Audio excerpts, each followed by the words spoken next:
My name is Daniel, director, DP, colorist, work in the film industry, also works in commercials, and Canon has been an effective tool that has allowed the democratization of storytelling. And I feel this is the foundation and also the future of Nigerian Nollywood. So the culture and the evolution of Nollywood date back to the days of Gunde. That actually fostered the entire mind of the whole Nollywood spirit, what we would know as the Nollywood industry, which from my perspective was born out of an independent collective consciousness that has actually projected the industry forward, purely driven by commerce. And that led up to the age of the eras where we started seeing films like Naked, Pretty Sapet, Domitila, Living in Bondage, and these were like pretty good eras, and all these were independent stories that were told through the means available. That stepped up into like the 5D eras, and it progressed forward into the C300s. They opened more doors because the barrier to the industry was now lowered. A lot of content creation was now being democratized. During that period, cameras like the C300s, the C300s Mark II, became a very interesting tool because it embodied the philosophy of being efficient, because it's the basics of what Nollywood is building. We try to be efficient using the little means we have to do the most. Canon's cameras became like a solution to turn to.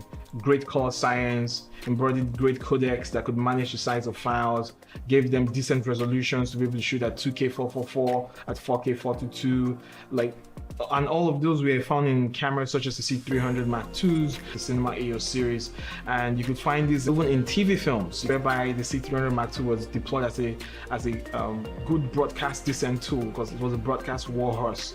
And that camera evolved into becoming a concert camera. And of late, we now had the C500 series and the C700 series, because back then all we were used to was 6 stops of dynamic range that we could get from the 70. These were things we leaned on to represent ourselves culturally, to tell our own stories. The only way that it's possible for us to sustain storytelling is becoming effective and efficient. And most of these things are similar ethos you find in the camera bodies I'm referring to. Like the C300 Mark II is a broadcast warhorse that gives you 444 on an interesting resolution. Even the new Mark III now gives us 16 stops of dynamic range that helps us allow to tell stories, that allows us to access deeper stops into the shadows, better skin tones, being able to remark, because there's several stories I could think of right now that 2-3 years ago, they were not possible to be. The scale at which we tell them now is not the scale that was actually ever possible. Right now we have bigger titles in the industry coming out. We have people who are now looking to do more. We're no longer paying attention just to quantity again. It's now a quality conversations. Things like, how does the frame look? What's the technology that's driving the entire conversation of your own story and creative intent? Technology makes creativity and now be able to deliver the entire medium that we call film. And all of this becomes an ecosystem. But why we have the C700 as a studio camera that we could deploy on commercials for the highest end of resolutions. We also have like the C500 or the C200 that could become like a rig camera, or that could become a big camera, depending on even in multicam scenarios whereby we have to like deliver multicam.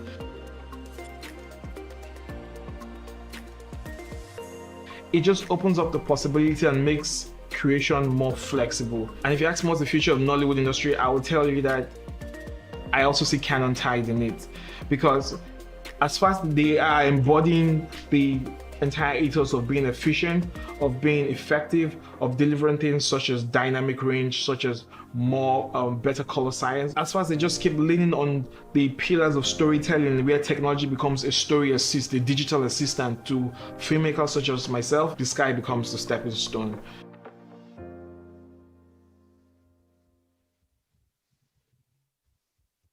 Hello and welcome to the final Canon Vision Live Q&A, which has seen a hand-picked selection of inspiring individuals and experts talking in depth about their experiences in the industry and the exciting launches that took place yesterday, and of course lots of other Canon kit as well, all of which forms part of Canon Vision. And the same goes for the session that we're in right now. So in the absence of IBC, as I'm sure you know, especially if you've been watching the last sessions, Canon's had to think outside the box and take things virtual once again, following the biggest product launch to date with the EOS R5 and R6 back in July. And I think even though it would have been good to do all of this in person, actually network and talk to real people and physically touch things, I think Canon's done a really remarkable job of virtually bringing its product announcements to life. If you've not tuned into any of the other previous sessions and you don't know who I am by now, I'm going to introduce myself again. My name is Lucy Hedges. I'm the technology editor for the Metro newspaper in the UK. I'm also a BBC travel show presenter, and I have been absolutely loving hosting these sessions over the past couple of days. I'm actually a little bit sad this is the final one. So let's just quickly talk about the announcements that we saw yesterday. Canon pulled back the curtain on a really nice selection of new products. Let's just do a quick recap for those of you who need it. So Canon's announced the EOS C70, a digital camera with a body that resembles the body of a mirrorless stills camera. Notably, the C70 uses Canon's RF lens mount, making it the first cinema EOS camera to adopt the company's newest lens system. It's also the most compact and lightweight cinema camera to date, and it is loaded to the hilt with loads of nice new features that are giving it the potential to become one of the best cinema cameras around. I'm talking 4K shooting at 120 FPS with audio recording, dual pixel autofocus with intelligent tracking, 16 stops of dynamic range, a touch interface, and all of that wrapped up in a distinctive design. So Canon's vision ultimately involves transforming the way films and video are made and to ultimately transform the way people work in order to meet the diverse and ever-evolving recording requirements of the industry. Okay, next up, there's the newly announced mount adapter, giving users access to the extensive range of Canon EF mount lenses for even more shooting freedom. And then finally, there's demonstrating Canon's commitment to lens innovation. There's a CJ20 EX5B, which is a high-performance broadcast lens. So what can you expect from this session, our final session?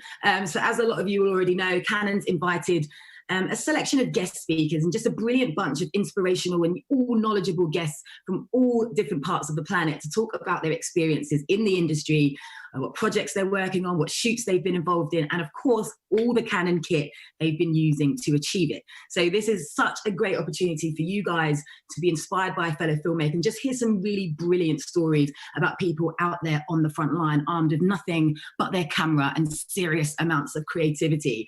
It's also worth mentioning before we start properly that the sessions will be available to replay later on Canon Vision, on the Canon Vision platform, in case you missed one, or just want to replay them again and again, or get some salient information that you might have missed earlier.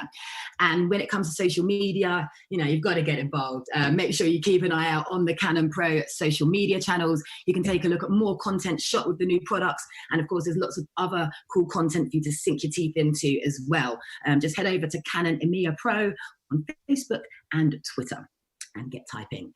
So what's happening in this session? And so I am joined by the lovely Daniel Ehimen, director, DOP, and colorist. He's coming, beaming in all the way from Nigeria, who'll be talking to us about Nollywood, the trends and the future, and all the Canon kit that he's been using throughout his career. And also joining us on this session, we've got Paul Atkinson. If you watched any of the sessions yesterday, you would have enjoyed a rather lovely chat I had with him. He's a product specialist at Canon Europe, specializing in professional video cameras, and he can talk to us a bit more about the new kit's technical side and what this means for filmmakers. And before we kick off, I've got to say, it goes without saying that we would love to hear your questions. That's the whole point of this the live Q&A part of the session. So don't be shy, send them in, and we'll try and get as many answered as we can. So on that note, I think we should start, and I should introduce Daniel. Daniel, how are you? Hi, I'm good. Really good. It's really lovely to have you. So thank you for taking the time to talk to me today. Yeah. Okay. It's great to actually be in this conversation. Pardon? It's great to actually be in the conversation. Yes. I'm loving that you're our final session. So you're a producer, cinematographer. You've worked for various types of productions. You've done a lot, and you're also working in Nollywood. So can you tell us a bit more about yourself and the work you've been doing to date? So my background dated back to sound, back then where I was drawn by the AV pool. I actually studied to be like become a certified technological specialist for live sound, and somehow I made my way through that because that was not enough. Because my initial impulse into the AV world started with the old camera, film camera that we actually been taking pictures, and somehow that has just kept like an interest going the entire fire burning. And I moved away from the AV world because it was just too difficult to lug around speakers to actually design experience. It was great. It was fantastic when it worked, but come on, it was not just that practical for me. So I moved there into like my initial impact, which was like still camera, and went into like high-end fashion photography for a brief while, and from there migrated into film, whereby with a couple of digital learning combined with online mentorships and other forms of education, practiced film and began to work in the film industry. And moved on from that to my first feature, which was When Love Happens Again. And thereafter did another one that was coming from Science. I think that's now on Netflix. Did a bunch of TV independent feature titles in between and some documentary works, and migrated forward and added into like commercials. And that has like been like the entire journey that I've actually gone through. And majorly presently, there's like a whole platter of commercials because the whole COVID situation has clamped down a lot of things, which is actually slowed down since the entire COVID situation. Yeah, so you've worked in a multitude of industries. You started off in sound, moved to fashion, moved to film, kind of collect your knowledge and expertise and take that and then move that onto your next career move. Yeah. Is that how you've been working? Oh, okay. So pretty much it's I consider it as a journey, like trying to discover myself, trying to like pack what I'm trying to say or find the right tools or the platform that actually suits the entire conversation I'm trying to have. And in that moment of that journey, it happened across it just happened to happen. They happened across several spectrums, from sound to photography now to film.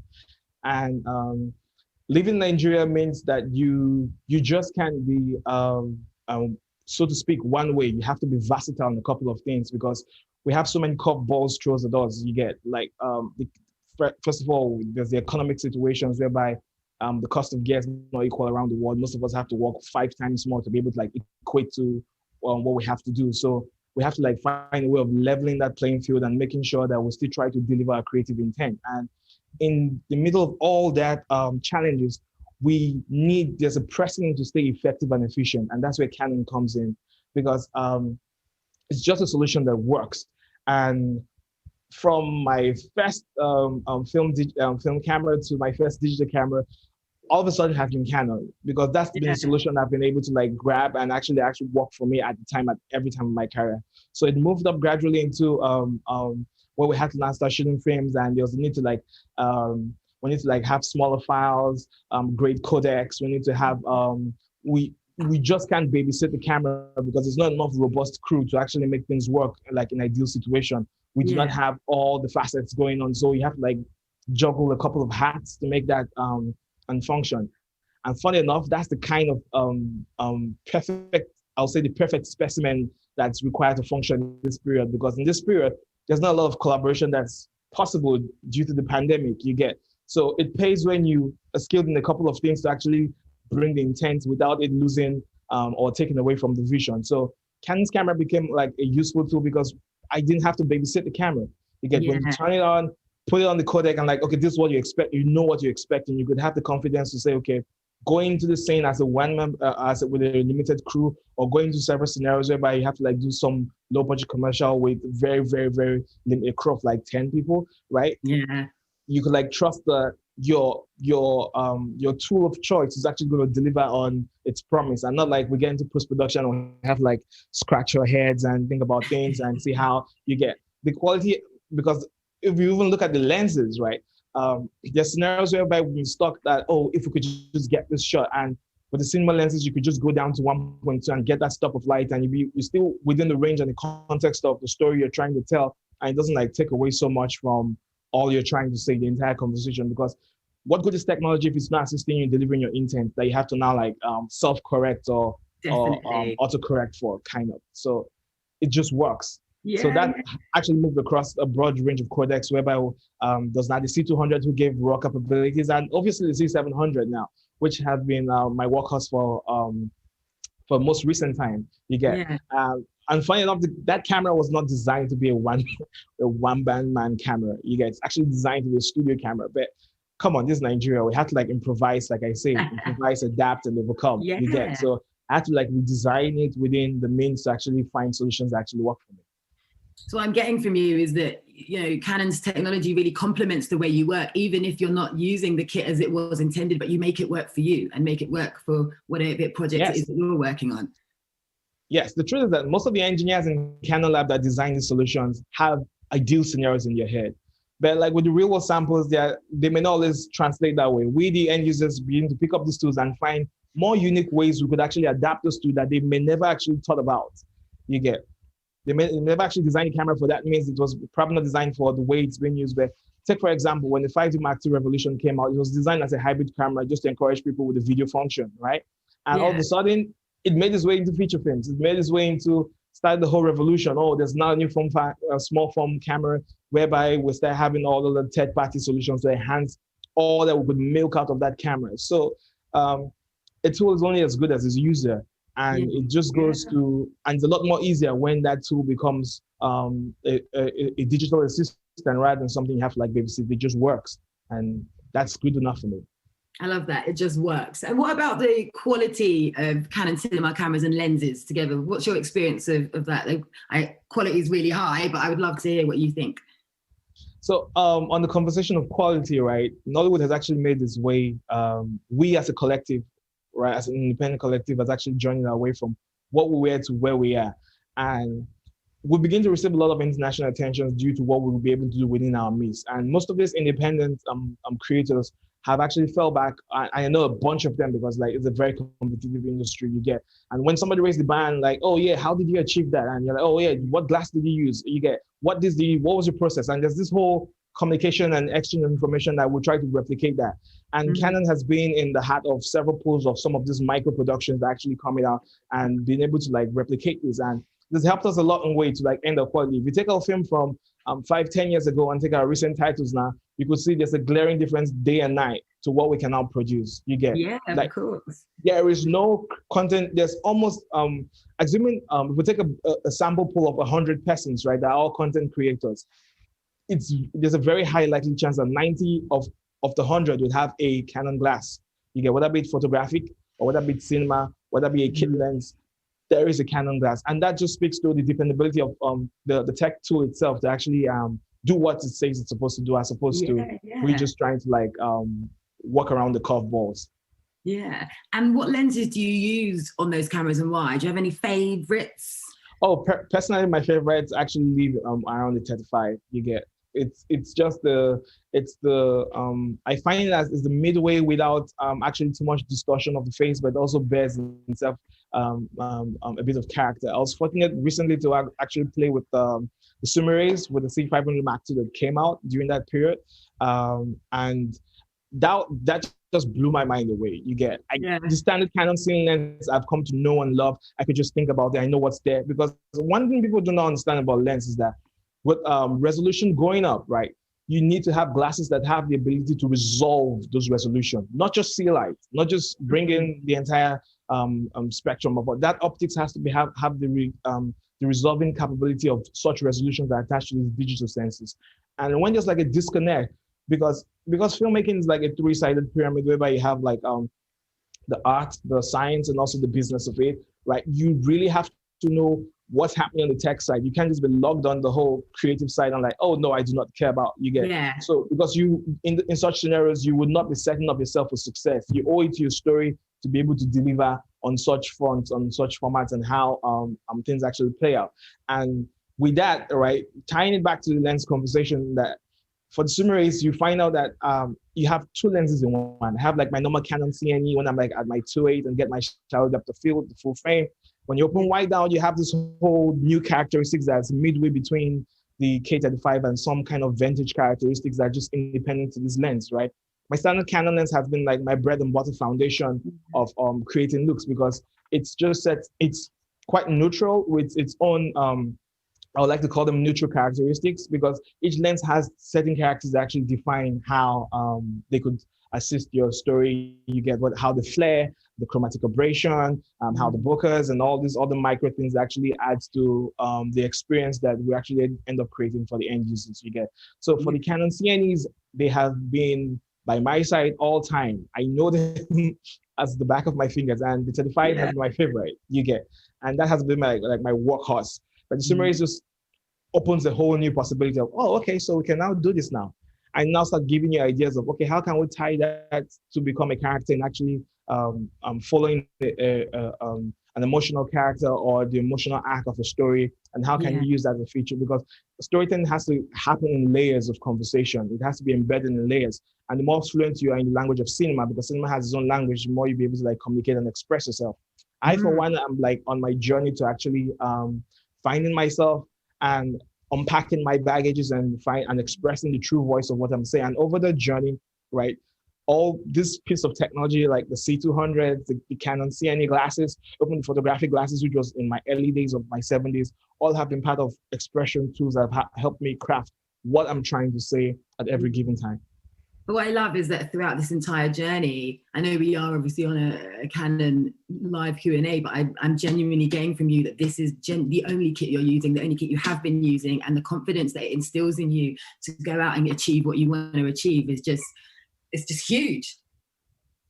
True, because we've had, to be honest, I've had other clients whereby in certain scenarios I've had to like deliver with certain specifications to different specifications that require alternate manufacturing products for the creative intent you get.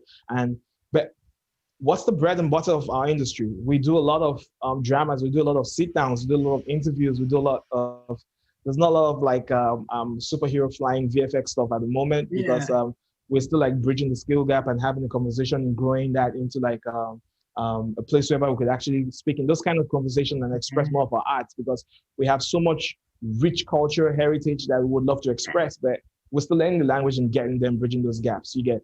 But in the reality of the context of where we speak and where we stand now, creation is no longer limited to you have to be in this system, you have to be in this, and that's what Canon has done. Because if you look at the entire range, it's almost like a product for everyone, depending on where you are and what you're trying to create. You get, it's okay if you cannot afford, or if you can get like the high-end cinema cameras like the C500 Mark IIs and stuff. It's okay if you can get them. You get from as great as the DSLR line to the entry levels, from the C100, right? That's still a great warhorse. You get, because the truth is, until we most of us have realized that more is never always more. You get, and for example, the old C100 Mark II. It's been like 5 to 7 years now that it has been out, right?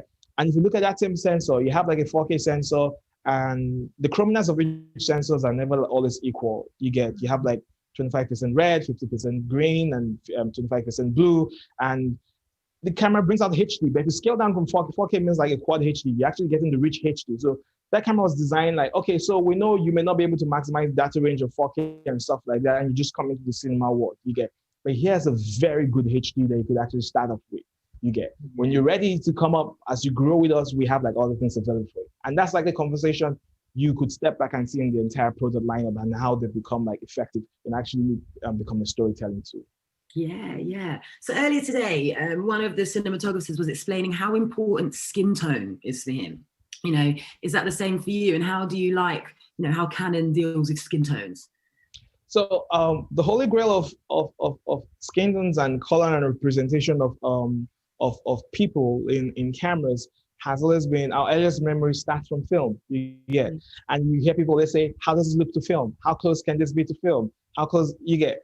And Canon has done a very great work in actually creating very pleasing skin tones, especially for dark skin tones. You get, if you go by the history, we've been represented wrongly. You get, whether it be by negligence or whatever it is, we've been represented. But Canon has been able to like create pleasing skin tones, which is where the whole myth of the Canon color science that has lived up to its name, came from.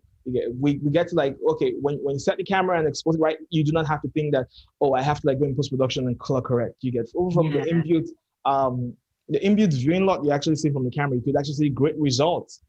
And now we have ways of putting our own technical transformation, like LUTs, into the camera. So for example, if you have like a translation to your favorite film stocks, it's just like a mathematical calculations between left and right.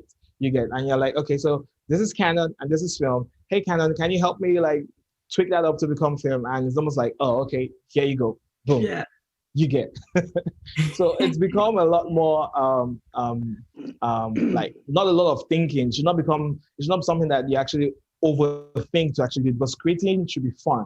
You get, because there's no point creating if you have to like deal with so much technical load that you have to like be like some super wizard in it.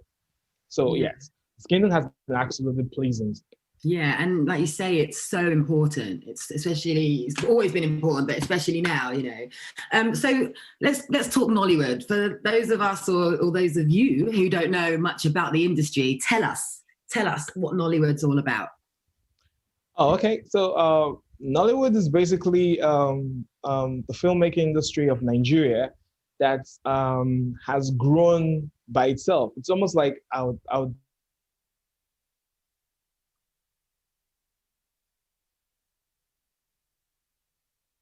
Oh, I think we may have lost connection.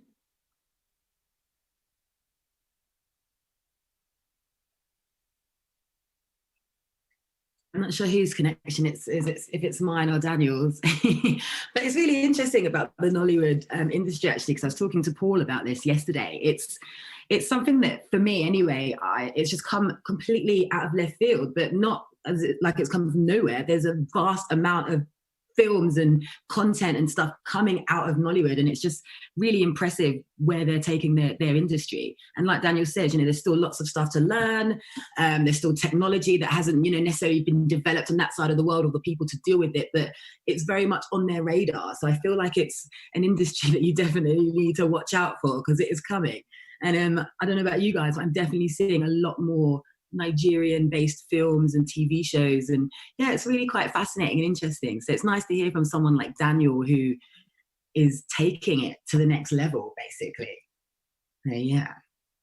Paul, are you there? I am, yes. I think I've got you, but I don't have Daniel, which is a shame. Daniel's back in. I can see him on the top. Yeah.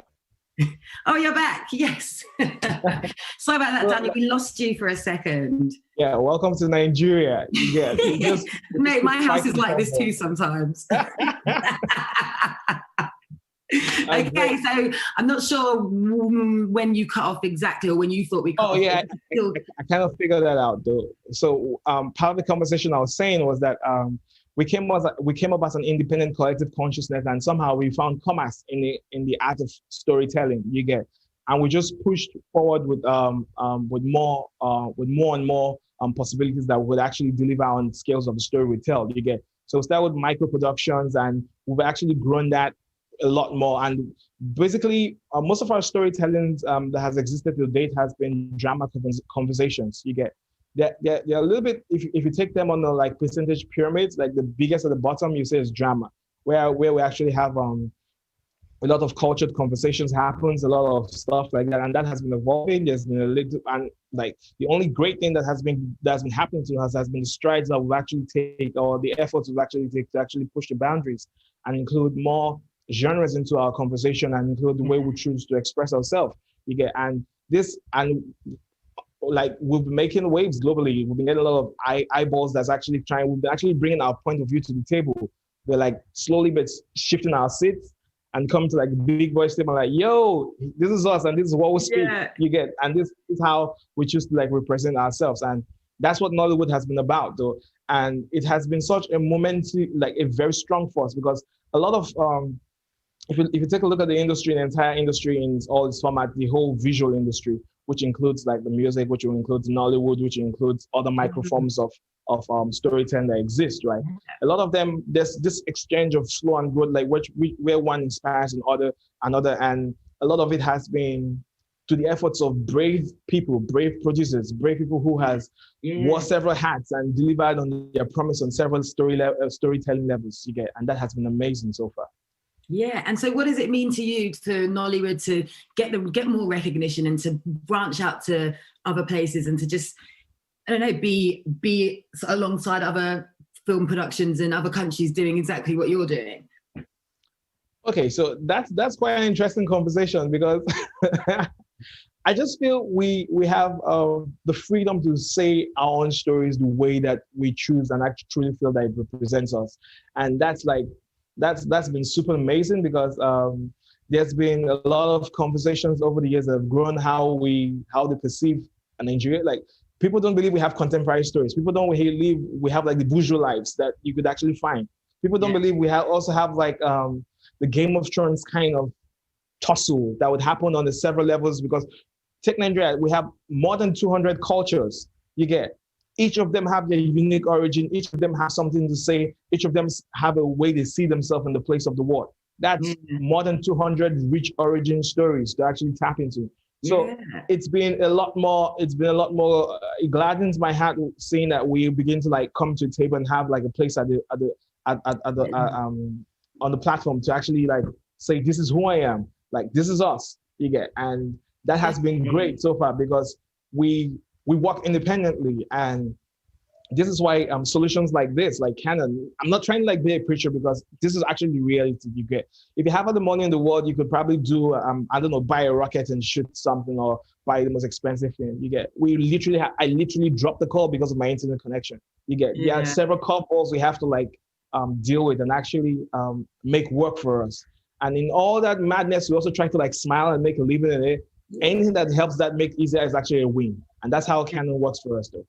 Yeah, I love that. And what I love as well is that doing this is ultimately, obviously it's about the kit and using the kit to bring these stories to life, but making people proud of, of Nigerian stories and bringing that culture to different cultures. Sure. I think that's really important, very important. So what are the, like COVID aside and the pandemic, what are the current challenges that you're facing in Nollywood? Well, first of all, it's great if we could have more platforms to actually sell our movies. It would be great if we could have more places to actually bring what we have to offer to the table. That would be super helpful because it will increase the awareness of who we are and what we present in the world. It will help redefine our identity and our culture. And this will actually give us like a voice because we're actually like a growing audience. You get, there's so much competition in the industry that has actually enabled us grow, you get. And a lot of work and a lot of things are beginning to like complement each other. Like you see a filmmaker comes out with this title and you like go about it. Okay, how can I raise the bar? How can I step up the game? Can you tell them what you do? Or how did you do that? How can I replicate that in my own process? You get. And a lot of that collective work has actually helped bridge the gap with some of the challenges. Obviously, we also have skill gap challenge, you get. Like how certain things are done or how things are done. A mentor of mine told me something very unique. You get that his name is Christian Epps, right? He worked on Selma. You get, and he was like, a time will come and you're Nigerians who wear multiple hats, right? There'll be a time whereby people like you will be super needed because we can't afford to actually stay in a specialized system anymore. Yeah. And now the pandemic hit. This was before the pandemic hit. He was working on a project when he actually said that to me. You get, and the pandemic then hit, and now I have on my commercial calls like, hey, we need people who can do this, and we need minimal crew. We can't just take everybody there. So we need people who could do this, that, and that. And you're like, oh, okay. The people who can do that, they'll be like, oh, sorry, you missed out on that. And people who can do that are like doing it. And this is what has encouraged us to get on how we've been able to like mitigate that. And on the conversation of skill gap, obviously, it's a big maze out there in terms of knowledge and where we want to get to. So it's still really a struggle, taking a few steps back, seeing the bigger picture and trying to find that straight line between where you are and where you want to be, because it's very easy to get lost in that whole knowledge maze, trying to like say this is what you're doing or that's why navigating where you have to be. And that has been some of the challenge you actually see though. Yeah. Well, what's interesting is, the fact that you can identify these challenges and, there's a solution to everything. It might be long-term, could be short-term, but once they're identified and then, that's how you move forward. And it sounds like you definitely want to take this industry forward. Challenges, well, True. That's very true because there's a term that's coined. I won't say it's an official term, but there's a term that's coined where they call younger filmmakers the new Nollywood, because we try out things because you can't expect to do the same thing you've been doing the way and expect a different result. So like, okay, what's the Hammond going the other way? You get, there's obviously I did a very interesting film back then that's that was done on like a year back. That was in Toronto International Film Festival for a couple of recognition awards, and I could think of that story a couple of years back. It was not possible. Like it wouldn't fly. You would have so much limitations around your head, but now it's almost like a brave new world. Okay, you have an idea, try it. If it works, yeah, it works. We all just try and kiss like, okay, which one unlocks the door? Since we know this is a door we need to open to get to that next door that will take us to that next door that will probably get us to where we want to go. Yeah. Because we're young and we have like time on our side, we could like actually be brave enough to try a lot of things. And somehow I feel that daring spirit is still in us and we do not lose it. And that has actually increased the quality of the conversations of the younger generations and other people, and how we've been able to like move the industry forward by our contributions. Well, yeah, of course. If you've got like a group of people who are really fighting for something and fighting for this and moving, and have got the means to do it, why wouldn't it move forward? So how have streaming services benefited Nollywood? Has that helped out at all? So before, right, we ran our economy has grown by its own microself. What I mean by that is like we have our cinema hubs, we go watch our films, and create like the box office and be able to like generate the internal revenue that probably ties into the economy. But with streaming services coming in, it adds two conversations. One, there's I don't know how to call it. I can't say capital flight, but money moves from them to us, improves the economy, help us improve our productions, help us get a broad view spectrum to the world. Like you have like a whole bunch of audience that could like go, okay, so what does Nigeria look like? You could like watch in Nigeria. Oh, so they wear miniskirts in Nigeria. Oh, they do this in Nigeria. Like a whole lot. Like, it just becomes like an educational factor. That you can actually now get representation. And probably before certain films that are very arty and not so. For example, like there's a film that came out, Lost to Koroshi, right? It was an interesting piece. And that kind of film will not do well locally in terms of box office success, because we love a bunch of dramas and comedies, but it found its own niche and audience living online, and it's like, oh, okay, so that's deep. Oh, that's like a different conversation, and it has the audience appeal and so much success for it. And that's what the contribution of streaming services bring towards us. It gives us the room to be able to turn the circle of the engine more on one more time, that we can actually replicate the success we've been able to like enjoy so far. Yeah, wicked. Okay, so on that note, I'm going to bring Paul into the conversation. Hey, Paul.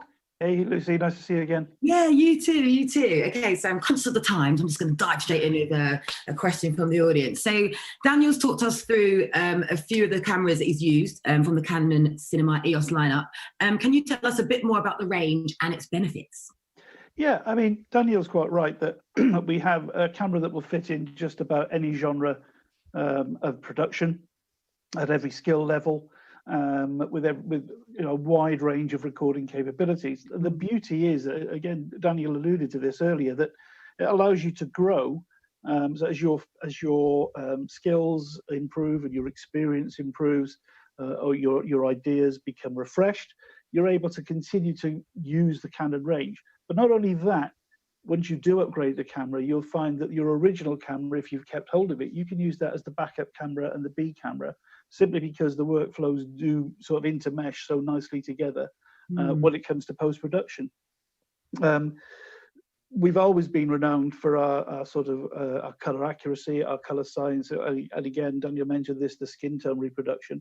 And when you combine that with the optical excellence of the lenses, it just gives you the whole package, really. We used to say that you can go from glass to glass with Canon, so from the glass on the front of the lens right the way through to the glass in the ND filters and the sensor, right the way through to our monitors. You can create something and then look at something with a Canon brand on it. Yeah, I think what's really interesting about that, and obviously Daniel did say this earlier, but there is a camera for everyone and different skill sets, which is so important. Not everyone's that au fait, not everyone has the knowledge that you guys have, but really wants to get into the industry or really wants to get into filmmaking. So it's a really important point to hammer home that Canon's products are, for every man, basically. Yeah, and there are a lot of people as well. I mean, again, the C100 Mark II and the new C70, they don't record RAW. The C70 is 4K. whereas the C100 Mark II is a full HD camera, even though it's got a 4K sensor, captures in 2K and then downscales it. But there are a lot of customers that don't need that. They don't need those huge file sizes. They don't need those complicated workflows that you'll get with RAW for the C700FF at way the other end of the scale. But it's important that they're not compromising on their basic image quality. I mean, I was asked on when we were allowed to do events, what are the three most important things for a filmmaker? And I said, well, it's simple. It's image quality, image quality, and image quality. Yeah. And that's true right across the range. So you get that consistent quality right the way through the range from the lenses and the cameras. Yeah. So on that note, what are the technical advantages for Canon then to be one of the rare companies who develops cameras and lenses together? Well, it's not only the cameras and lenses, of course, it's the sensors and the processors. The Canon sensors that are used in Canon cameras and nothing else. They are made by us. The processors are made by us. They're all designed to work together. The lenses and the bodies obviously are designed to work together, and we've seen that with the RF mount with the improved communication and the improvements in things like autofocus and image stabilization. Yeah. But it's also the whole evolution of the systems, and we do listen to feedback. If you cast your mind back to the original C300, which is coming up to 9 years since it was released, and you look at the C300 Mark II, nearly everything that was different on the Mark II was a direct result of speaking to people like Daniel, who are end users, and then implementing that where it's possible. And we do that continuously. We will look to improve, to bring products to the market we think the market wants and that our customers need or even ask for. So I think that the fact that we're able to have this whole sort of ecosystem, if you like, of filmmaking equipment, including the DSLRs and the mirrorless cameras, which again are all started now to be much easier to work together and to blend together in final. So you can have your A camera is the C700 FF. Your second unit camera is the C500 Mark II with the same sensor. Then you come down maybe for your B camera and C camera. You've got the C300 Mark II paired up with the new C70. Again, sharing the same sensor and the same field of view. So it's that flexibility as well that's built into this whole system that makes it such valuable tools for people like Daniel and the other filmmakers we've spoken to over the last 2 days. Yeah, and I think it's also, this attention to detail of the compatibility and everything working together. It instills users, especially long-term users, with the confidence that investing in a Canon product is going to have that longevity. It's going to, if you want to deviate and get a different camera or a different setup, you're still going to be okay. Yeah, I mean, it's if you look at all the recent cameras, so C700, 200, 300 Mark III, 500 Mark II, C70, the optical sensor of the sensor is in the same plane. So if you have a shoulder rig that'll fit one camera, it'll work on another camera. You don't have to worry about variations in height. The cinema lenses, the primes, the Samira primes, they all have the same rotation from sort of near focus to far focus, from wide open T-stop to fully closed. It's all the same amount of movement needed, the same gearing. It's massively compatible across the whole range, and it's all these little things, because it's not just the camera and the lens is just the start of it. It's all the other things, some of which would be stuff that we don't make, but it's all those other things that need to come together to make that tool do what it's designed to do. Yeah, the cogs of the machine go round. Yeah. Yeah. So Daniel, True. You now. True. To add to what Paul was saying just now, right? To briefly interrupt and add to what Paul was saying, if we take a couple of steps back and look at the entire industry we have in Nigeria, right? From Nollywood to the music videos, you find yourself in scenarios whereby the little things that actually built into Canon cameras become what works for you. For example, a very hot sunny day, you need an ND and you have a matte box with your filtration. Some matte boxes don't always have the space to stack it up, and probably if that's on the gimbal, that becomes a balance problem. You get most Canon cameras have that ND built-in body, and it's just a touch away, boom, and it's there. You get. And the previous cameras, up until the recent C500, C300 Mark IIIs, right? CLOC 2 was, you have to be like a technical guru to actually find your way to actually bring it out. Most people love CLOC 3, you get. But CLOC 2 was amazing for us because a lot of low light filming we do, right? Those information in dark shadows are critical to actually bring them back in post and actually standardize them or be able to massage that signal. Now we have DGO sensors, right? And it literally just exposes on 2 different levels. So our darkest dark stay clean above the noise floor. The brightest brights are protected. And we now have, for example, not everybody can afford like a DIT card and like bring that and do like a live grade on set and stuff like that. So we could literally build like our show look, right? And say, okay, this is how I want the movie to look, right? Let's put the camera and start the light. Those tiny little things have like actually influenced a lot of the representation or the way we could actually push our ideas. You get the music video industry can actually use like the C300 Mark III or the C500 Mark II on gimbals, and you could just go in handheld, jump into location guerrilla style, quickly get your footage, quickly get out of that place. You're able to like move very versatile. It opens a whole new can of worms, whereby we can actually explore different things and different pathways to whatever we used to understand of our workflow has now been diversified and changed. Because right now we have HDR conversations, and that's what like the streaming networks are actually asking for, right? But we have 12-bit RAW that can actually afford to be able to deliver in such formats. We can actually now say, okay, the only missing thing that's missing our what is a HDR display. Guess what? Canon still has one. So it keeps everything in-house, like it's locked in-house, that you can actually track the consistency and like, okay, you try to limit your fail points between several third parties, like having conversation between themselves. And Paul, can you just explain how the DGO technology works?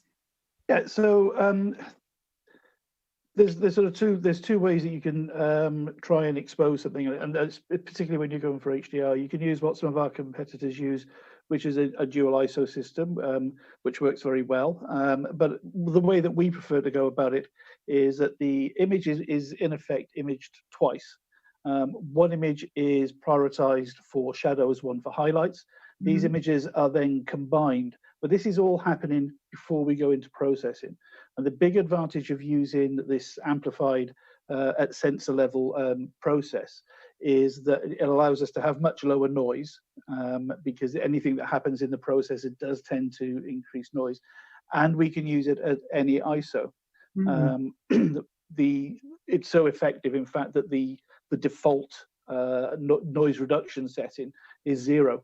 So it's just gives you, again, Daniel has just said again that HDR is becoming almost standard now for capture. May not be able to output in HDR. Yeah, definitely. May not be able to be viewed in HDR, but you need to future-proof that project. So it's just another tool within that toolbox, if you like, that allows you to get the best possible image out of the equipment. And again, it's just, again, we are always striving to produce technology that actually helps the people using the kit. That's the whole point of developing these things, is to make the creatives' lives easier, to allow them to realize their vision and produce the images they know and love. Yeah, absolutely. So, Daniel, in Nollywood, has raw recording been adopted on many productions? Well, basically, everybody loves recording raw. Not all of us understand how to like maximize the capabilities because we're still bridging our skill gaps. But most people just like to like play it safe and start from a point whereby if we get somebody who knows this better than us, right, they would have a better footing to be able to start from. So before with the RMF, it was like a challenge because you had like huge file size, but we now have raw light, and they go into like this tiny CFOS cards that actually can live on hard drives, and we're able to like record them and get 12-bit out of them and be able to like push and pull them. And the funny thing about the entire 12-bit codec for me is this, right? Not all of us yet understand the entire full production and post-production workflow. So some of us get to do things wrongly, and somehow the codecs take it after being abused and still comes out the way the person wants. Although there's like a much quicker and ideal way to actually push. So you have like a rich codec that's robust, that can actually give you a lot of options that you can actually ping back between off, and irrespective of your choices, you still get to like come up on top. No, that's no brainers. We all mostly record raw, except on long form format like documentaries and some other things whereby we know that, okay, we do not know where the story leads, and they're like the XF ABC is still way good, You get, and what you could like get out of it is as close to the raw. You get, it's super good that sometimes because of the some of the output formats you're delivering to, whether it be TV, web, or whatever it is you're delivering to, most times the audience do not notice whether that was raw, whether that was XFABC. You get, maybe when you get like a streaming table, you have to have the conversation of, oh, okay, we need raw, we need IMF formats, we need it to be mastered in this, there needs to be that. And you have to like check all those boxes from the conversation. You get, but most of the time, from the capture phase of the imagery, we try as much as possible to try and set up ourselves for success so that we have the flexibility to be able to go the direction we intend. Yeah. And let's go back to HDR for a sec. How have recent requests for deliverables changed the way you work? So, for example, HDR has become the big thing, you get, and we're slowly catching on, you get. Netflix came around not too long ago to Nigeria and set up shop, you get. And all the streaming companies are also looking in that direction. A lot of the movies before then were designed for cinema because that's how we've rotated them, you get. And a lot of them has been repurposed, you get. So there's almost like a look gap when you look at, okay, what's going on now, what's going on. But presently, as we speak, there are a lot of people who are like refining their workflows to be able to meet up that standard and actually deliver in a color managed pipeline, in a color managed process that has like an end-to-end production that actually preserves the director's creative intent. And for example, a recent film that just came out, one of the biggest titles, by a director in Nigeria, Korean Flying, was Citation, and that was like on the C500 Mark II. And there's like a present cinema release that's on the way. So if he chooses to like, when Netflix say, okay, yo, we want HDR, which they actually said their dates, right? He'll be able to deliver that because he captured in 12-bit. He captured and maximized the entire range of that, you get. And not only that though, that has actually, like it actually, we're no longer in the conversation whereby, oh, okay, you can just pass off this file and you're done with. You have to like work in a future-proof way, that irrespective of the delivery, because there's so many deliverables coming out. You get, we have HDR 1000 nits, there's HDR 600 nits. Everybody wants to master for each device. Each device has its own kind of, it's still not yet almost standardized, you get. But there's the sweet spot in it whereby you have a robust digital negative, as I would like to call it, which is your mastered file that can actually live on several spectrums depending on the direction such projects take, you get. So if you find distribution on the web or you find it online or broadcast on TV, you could easily just go in there and pick up the version and say, oh yes, and the entire creative intent of the creative is also preserved in such works. And that has been like more of the situation that's been going around. Yeah. And how have you found Canon workflows for grading? So for those of us that are not skilled in grading, right, the Canon look works like a breeze, you get. It just sets in the ballpark and you actually can tweak a couple of things, you get. For those of us who explore more robust, for my a couple of works I do that requires more robust color transformation, right? It's still a breeze because almost like with every iteration of Canon, the C-Log exposure format still stayed the same. You get C-Log is still C-Log, C-Log 2 is still C-Log 2, C-Log 3 is still C-Log 3, but the sensors are different. So what you get out of each sensor almost looks as if, oh, the C-Log 2 out of this other camera is not the same as this, but that sensor has a new range because with every passing year, technology gets cheaper. A lot of things get cheaper, so a lot of more doors are open. You get. So, for example, DJO was not possible in the initial C500. You get. Now it's possible in the C300 Mark II. Now we have it now in the C70, right? And what C-Log 2 can actually get out of that, it's now like way more amazing as opposed to what you can get out of the previous cameras. But because it's still Canon, there's this backward compatibility that's established between cameras that allow it work seamlessly. So it becomes a fluid transition, a fluid conversation back and forth between generations of cameras when you're trying to like have that conversation. Because you could have like your C300 Mark II as your old camera and you move like the C300 Mark III, you get.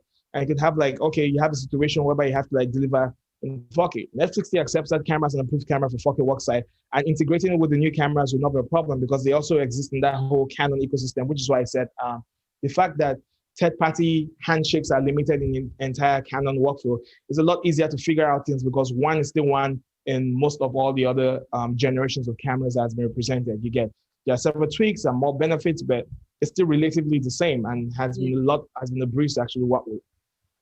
So we're talking a lot about workflow, spent a lot of time on that, but how about the camera and lens body itself? You know, how important is it for you to have a durable, robust camera?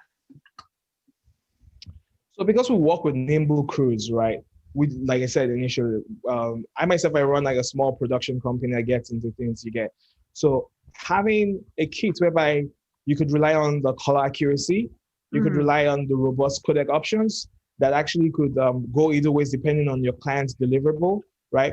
And having it in a small form factor because, for example, if you're trying to lug around the C700 on a gimbal, you probably need a running tool and some mega whatever the carrier you get.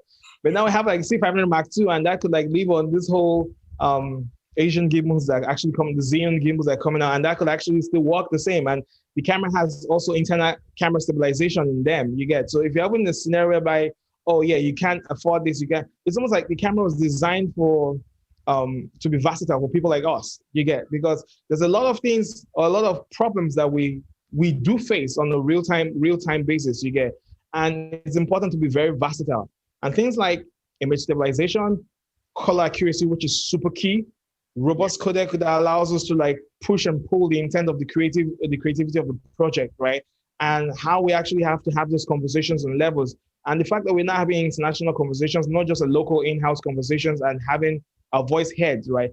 A lot of things we have to like, quote unquote, set our house straight, like clean up our house, you get. And having solutions to rely on that actually fit in properly without breaking the bank, because we really do have an economic situation there, you get. You have to like work 5 times to get stuff. So when you're taking that, your hard-earned money, that a DP rate that you compare yourself overseas could be like X $1,000. And you may have to do 4 of those X's of those $1,000 here to be able to like match that in terms of value. So when you're taking that sweat and blood of money and like putting it into a camera, you want to be sure that you're putting in the hands that you actually trust, that's not going to like throw you out the next year or the next 4 or 5 years. You're actually immune to whatever change that's coming, you get. And that's what most of these Canon cameras have represented. And if you look at how they've also gone far to deliver, as old as the C100 Mark II, it still delivers, you get. So staying within that safe margin and making financial sane decisions to actually protect yourself from insanity, it's a no-brainer. So talking ridiculously reliable bits of kit here, and so you kind of talked about some of the key features that are just that you love, that are so beneficial to you. But Paul, can you talk to us about some of the most impressive features of Canon Cinema lineup? I know we've gone through them, but as we kind of draw to a close, it'd be good to just find out what makes these cameras and lenses so exceptional. I think I sort of go back to the image quality, really.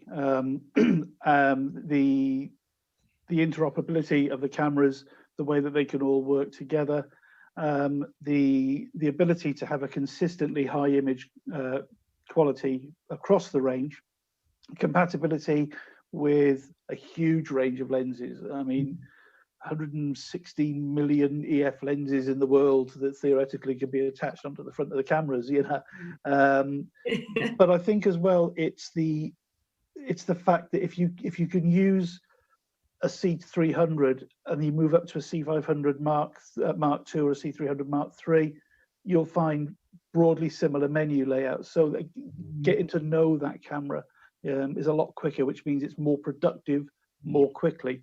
And at the end of the day, these are tools, and their job is to create the content that gives you the living and gives you your life. I think the color accuracy across the range is excellent and consistent, and that's important as well. And just generally the build quality. Again, Daniel's just said it very, very well, that these things, you invest a lot of yourself when you buy one of these things, and you need to be confident that it's not going to break and fall apart on the first or second job. I mean, notwithstanding gravity, obviously, you can't legislate for that. But yeah, I think just having a reliable, user-friendly tool that allows you to create that image that your brain has envisaged in a good value system, and I think we deliver that across the range. Yeah, I think so as well. And not just Daniel, but a few other people I've been talking to. It's this heritage, this Canon heritage that no matter where you stepped in on the timeline in your career, there's just True. this, consistent feature set, consistent usability, productivity, and I've got a lot of respect for Canon in that respect, especially I think we were talking about this yesterday, taking feedback from people like Daniel and other DOPs and filmmakers and really taking that feedback on board and putting that into cameras to create, an amazing cinema lineup or another lineup of cameras. So yeah, the Canon heritage is super strong, and I don't think it's going to wane anytime soon. No, certainly not. You know what's new? You know what's new right now? We've got women in film now. And so when I actually said in the beginning that we have democratization of storytelling, it's not just only a super technical place where you have jeans and pants of men and guys and running. We've got women in films, and I tell you, they are titans. You get. Yeah. I could name a few. There's like Amoni doing her stuff. There's like Kemi Adetiba doing her stuff. We have women in film that are actually doing all of them actually deploying technology in the way they know how to actually assist storytelling. And all this like just goes to show that when you have technology becoming a digital assistant and actually assist functionality, right? A lot of voices of equity is now being replicated, so to speak. You get, and in that way, technology could be, like I say, technology could be used for a great good or great evil. You get, and in this case, right, we have a tool that's allowed us like tell us ourselves, this is who we are, this is us, and we're making our income of it. And there are like so many good things along the way. There's like great lenses, and we could do that. Oh, we could make Superman fly now. Oh, we could make our brand skin tone this great in our music videos. You get, we could do all these possibilities, and it's super fun. I can tell, like 2020 to be a creator in 2010 is the best time ever, because there's a whole lot of solutions that exist now. 5 years ago, it was a nightmare thinking of it. I think that's such a wonderful way to end or to wrap up our session. Daniel, it's been such an insight hearing from you, and all I can do is wish you and your projects the best of luck. I hope to see more Nollywood. I'm seeing it more and more. When you disappeared earlier, I think when your connection went, I was explaining that it's definitely something that I've definitely noticed picking up. So the more momentum, the more we'll see guys like you doing your thing. So keep doing it, keep going. Yeah. That brings us not only to the end of this session, but the end of all the sessions. This is our final live Q&A. It's been so much fun, and how can I forget? I've got to say thanks to Paul as well. Paul's done 2 of these sessions, just an incredibly all knowledgeable human being who I imagine could talk about these cameras for days. And of course, thanks to you guys, the audience. Thank you for tuning in. If you've watched all 6 sessions, fantastic. If you haven't, I urge you to go onto the Canon YouTube channel and watch them back, because they are brilliant. Lots of really interesting individuals and inspiring conversations that we've been having. I guess all that's left to say is there's also a podcast. We've got a special Shutter Stories podcast. It's a brilliant listen featuring some of the cinematographers, DAPs, filmmakers that we've had in these sessions. I'm not just saying it because, I was hosting it. It's really interesting, really fascinating. If you want to dive deeper into some of the technology and some of the things we've touched on in these sessions over the last couple of days, you do well to listen to that. And just to reiterate, we do have all the other live stream interviews that have taken place over the past 2 days. You can view those on the Canon Europe YouTube page.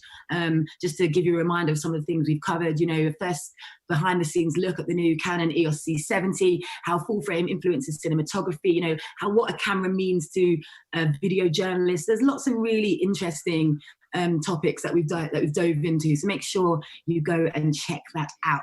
I'd like to say thanks to Canon. I think you've done an incredible job of making the most of a bad situation. This whole virtual experience has been fantastic. It's been an absolute pleasure to be part of it. Daniel and Paul, once again, my final guests of the session, thank you so much. All that's left to say is enjoy your afternoon and take care. Bye. Thanks, Lucy.